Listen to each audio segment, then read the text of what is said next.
그러니까 C채널 뉴스입니다.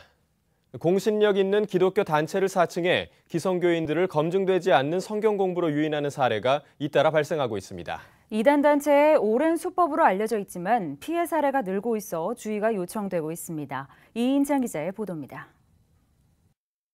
2달 전 기독교 윤리 실천 운동은 모 대학 학생으로부터 한 통의 전화 문의를 받았습니다. 학교 정문에서 기윤실 설문조사에 응한 뒤 추가 인터뷰 과정에서 이상한 성경 공부를 제안받았다며 사실 여부를 확인해달라는 거였습니다. 사실 확인 결과 이 조사는 기윤실이 진행한 것이 아니었습니다. 그동안 기윤실이 진행해온 설문조사는 모두 공인된 여론조사 기관을 통해 이루어졌고 개별적인 성경 공부를 권유한 사실은 더더욱 없었습니다. 이제 나갔더니 거기서는 기존에 했던 설문 내용이랑 상관이 없이 신앙생활에 대한 질문을 자꾸 하고 신앙생활을 잘 못하고 있는 것 같다는 이야기를 하면서 같이 성경 공부를 하자고 이야기를 해서 이제 학생이 거기서부터 뭔가 이상한 것을 느끼고 이제 거절을 하고 나와서 기윤실에 문의를 했었던 적이 있어요. 최근 들어 기윤실 사례와 같이 기독교계 단체를 사칭하는 경우가 늘고 있습니다. KWMA 한국세계선교협의회, 선교한국, 학원 선교단체, 기독교 출판사, 유명 목회자나 해외 선교사 등 사칭하는 대상과 방법도 다양해지고 있습니다. 성경적 자녀 양육 사역을 하고 있는 마더와이즈 코리아도 최근 단체를 사칭해 카페 블로그에서 엄마들을 모집하는 사례가 있다며 주의를 당부했습니다. KWMA도 파송 선교사를 사칭한 사람이 문구류를 대량 구매한 뒤 매입 대금을 지불하지 않는 사기 사건을 저질렀다며 주의를 요청했습니다. 가장 심각한 건 기독교 기관을 사칭한 이단 집단이 여론조사나 무료 강의, 큐티 모임 등으로 교인들의 관심을 유도한 뒤 자신들에게로 유인하는 경우입니다.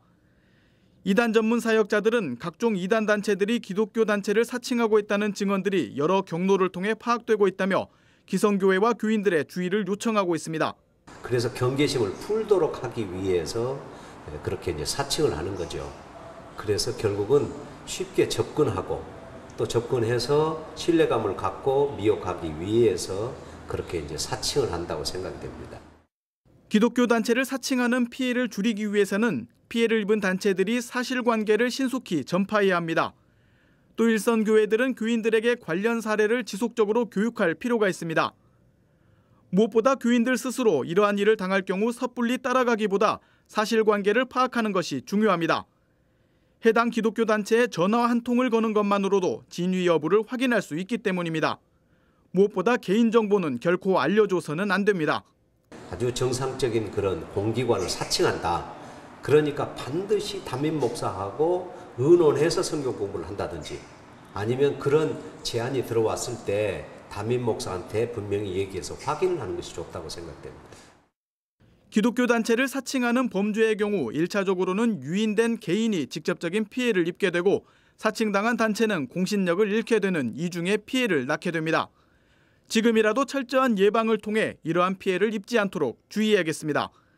C채널 뉴스 이인창입니다.